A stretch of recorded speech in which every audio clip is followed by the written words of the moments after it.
Hello there! This video is all about my personal DIY dried flower collection. The question of the video is, do you like dried flowers or do you just think they are dead flowers? I must admit I'm sitting on the fence, and if anything I'm veering towards dried flowers being something that are just dead and I can't quite bring myself to love them. Hello there, I'm Julie from Julie Davis Flower Workshops and Flower Start, the online flower arranging classes. Now I have been doing a little bit of DIY dried flower arranging over the summer months. In the summer months, when your flowers are abundant, is the perfect time to hoik a few of them out of your flower arrangements and dry them and save them for when flowers aren't quite so plentiful in the winter months of the year. And in the summer, I bought a book called Everlastings by Bex Partridge. And this is a really great read. Now, if you're thinking ahead to Christmas, I'll flick through the pages of this book and perhaps you might want to add it to your Christmas wish list. I'll leave details of the book in the notes underneath this video. Talking about Christmas, it's time for me to think about taking away some of my summertime decor, having a period of blankness or emptiness at home before I start slowly adding in all my Christmas decorations. So this is going to be a little bit of a video of a tidy up and clean up with me, and I'll show you what I've been drying over the summer season and how successful my attempts were. Let's start with this trailing amaranthus.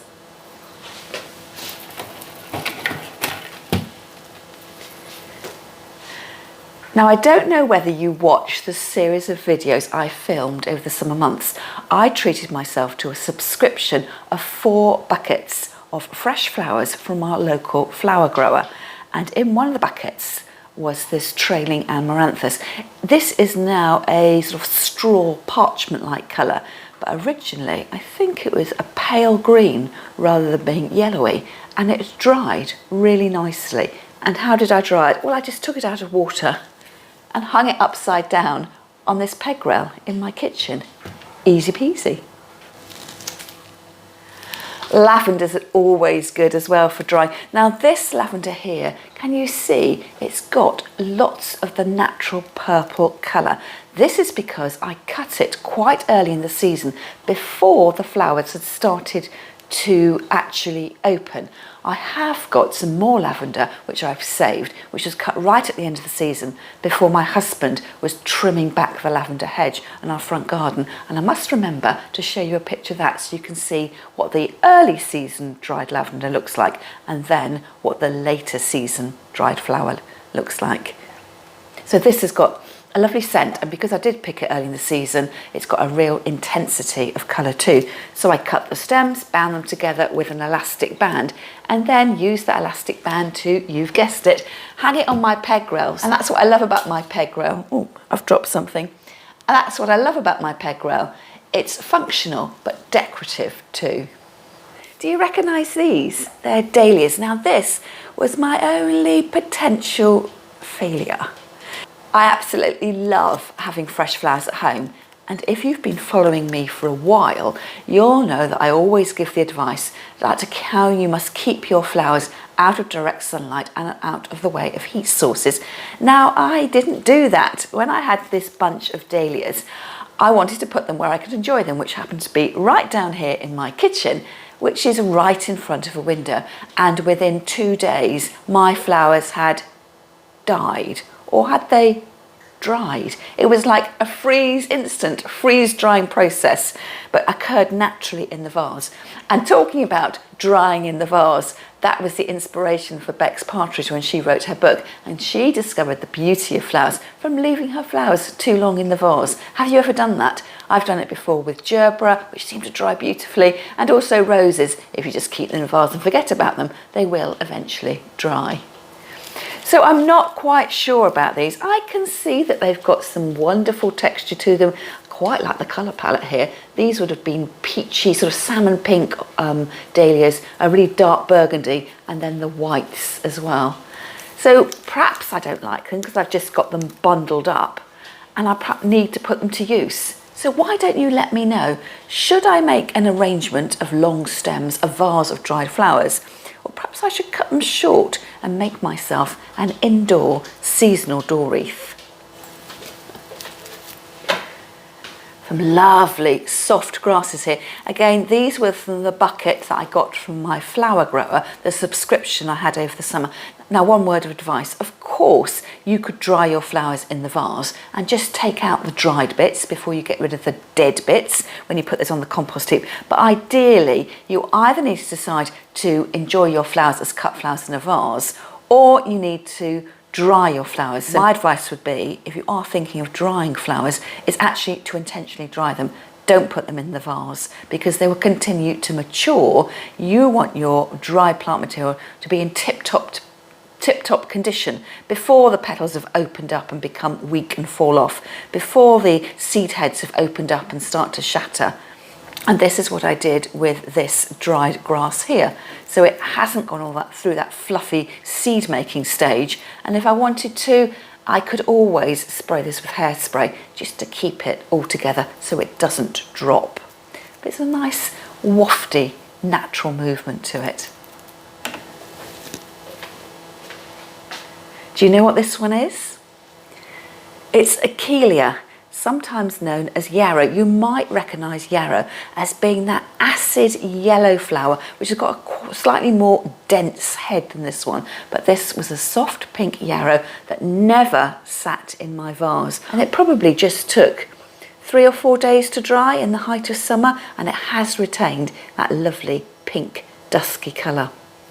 So what do you reckon? Should I make a vase arrangement or cut it down short and add it to an indoor wreath? And then some more decorative grasses. This looks a little bit like bunny tails. I don't know what the name of it is. But again, this never went into my vase.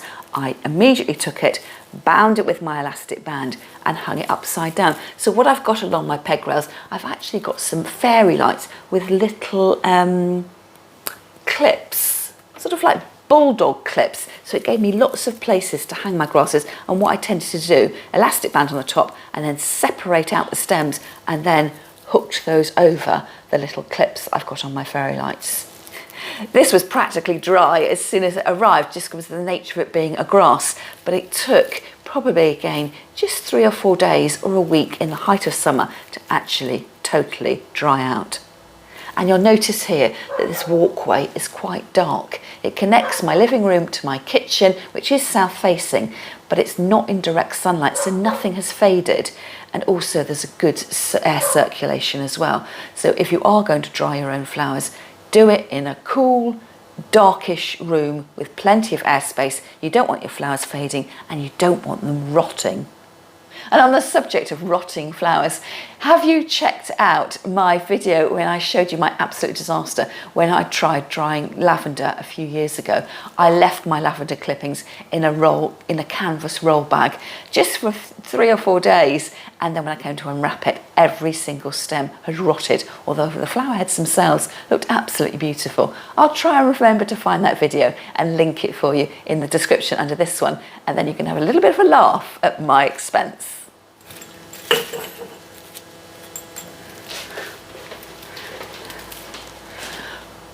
More lavender, you've seen that already. And then I did make lavender bottles, and I have got a YouTube video on that as well. So I shall link that for you if you want to think about making lavender bottles in the height of the lavender season, which for me is about June or July.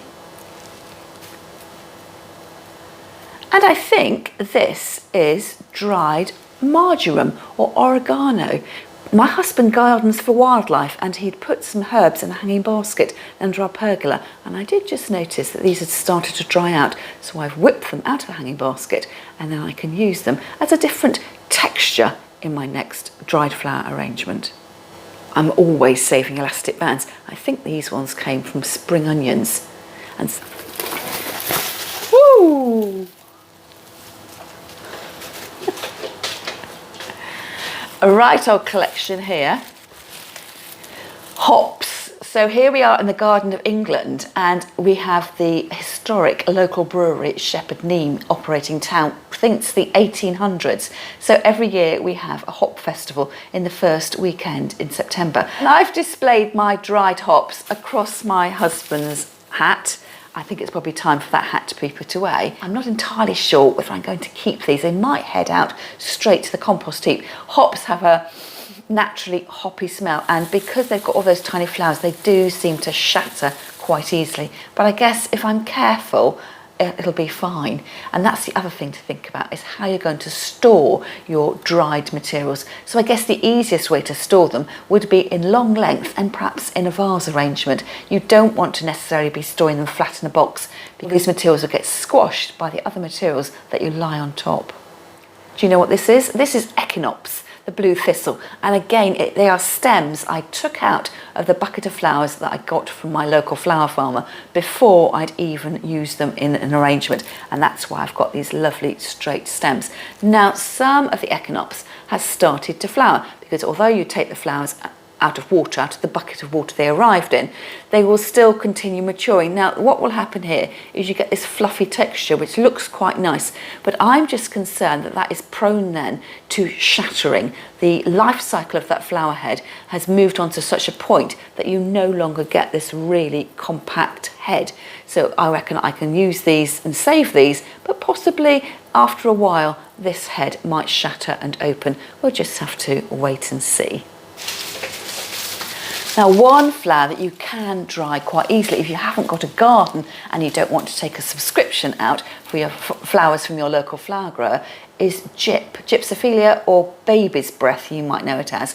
And this I bought from my supermarket, ready for something I was teaching a class, and I didn't need all the materials. What happens with the gyp, it's got these small white fluffy flowers, and it does seem to die quite quickly. So rather than having it slowly die off in my vase, I just took it straight out of my bucket and immediately hung it upside down, so it would have, retain some sort of integrity. It's that art really with dried flowers, of catching your flowers as they dry rather than letting them mature on and you end up with a load of dead flowers. It's all personal choice really. I must admit, every time I look at these flowers, I do think I much preferred them when they were fresh. And then eucalyptus. Now, I'm noticing not only are dried flowers really popular at the moment, but particularly eucalyptus. As I waggle the stems around, I'm still getting that lovely eucalyptus scent, and I like the fact that there's the sound to it. You hear those rustling leaves. But when I look at these, all I think is, why am I holding dead eucalyptus? And that's the problem that I've got. Is that because I'm a florist who specialises in working with fresh flowers rather than dried or silks? But to me, they look dead. And I know that as soon as I start to handle this, the leaves are prone to falling off. So I'm thinking, yes, I could use that on the door wreath, but I'm not actually sure how many of the leaves would still be intact once I'd finished doing all that wrapping and turning. So if I am going to keep these, I think it will be in a vase arrangement. It's probably about time I took down my little heart. This heart is made from heather, wrapped up with wire and then bent into shape. So Valentine's Day is well and truly over. I shall rest this for a few months before I bring it out next February. And then in my paper bag, they are upturned stems of poppy. So the poppies will, if you've got them growing in your garden, pretty much dry on the stem, although I do try to pick them when they're green. If you leave your flowers to dry outside naturally, they're going to degrade as they would do naturally, and you may well find that at the time you come and pick them, they've got holes in them, or they're just fit for the compost heap. That's something about hydrangeas. If you are thinking of trying hydrangeas, they look beautiful on the bush, but if you leave them too late, they go that parchmenty colour, and then the petals just seem to rot off. So there are my flower heads there, my seed heads. So I could use those au naturel, or here we are, Christmas season approaching, I could be spraying those lots of different metallic colours and incorporating them in my table arrangements or even my door wreaths. And the reason why I had them upside down in my paper bag here is because as they've dried, the seeds have dropped out. So I just need to remember to put those in an envelope, mark on it poppy, and then come next year I can sow them in my garden. They work, poppies grow best in soil that's been disturbed, so I will have to perhaps wait until my husband's done a bit of digging and weeding, turned over the soil a little bit, and then I can scatter my poppies for next year. And then the last little bit of dried flowers is something I made in Zoom flower class. We made this little raised structure that you could either rest on top of the vase or hang down. I've only newly made this and it's got a real lovely autumn vibe. So now I've taken away my dried flowers, I might hang this back on my peg rail just so I can showcase it and enjoy it before Christmas arrives. I think the witch's broomstick is going to have to go. So this is a child's dressing up witch's broomstick. I was all set to take it to the charity shop until I saw a photograph posted on social media where somebody had made a flower arrangement as a continuation of the brushy bit of the broom, and that's the reason why I kept it. So I think probably this is going to go straight up into the loft for next year, and I'll have to remember earlier in October to bring it down and see if I can add my dried flowers on there just to embellish the broom head and use that as my understated Halloween decorations. So as you can see, I have got quite the bundle of dried flowers, and I did not pay a single penny for these. Well, I paid for them when they were fresh flowers, but I didn't buy them as dried. And I have noticed that dried flowers do seem to be really, really expensive. So my top tip for you is put Bex Partridge's Everlasting book on your Christmas wish list, and then next year really think about what flowers you can harvest either from your own garden or that you can save from supermarket bunches, from the florist shop, or perhaps even from your local flower farmer.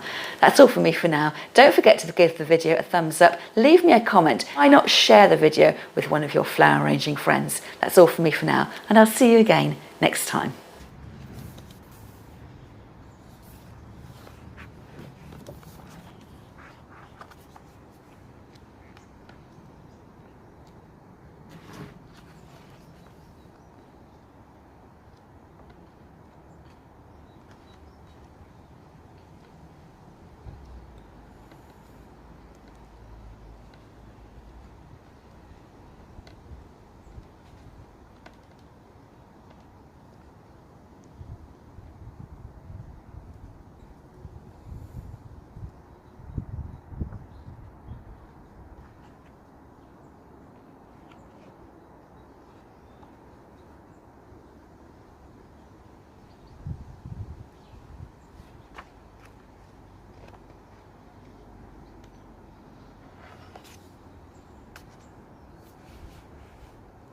Now where am I going to put these? I know, I'll dump them in my workshop.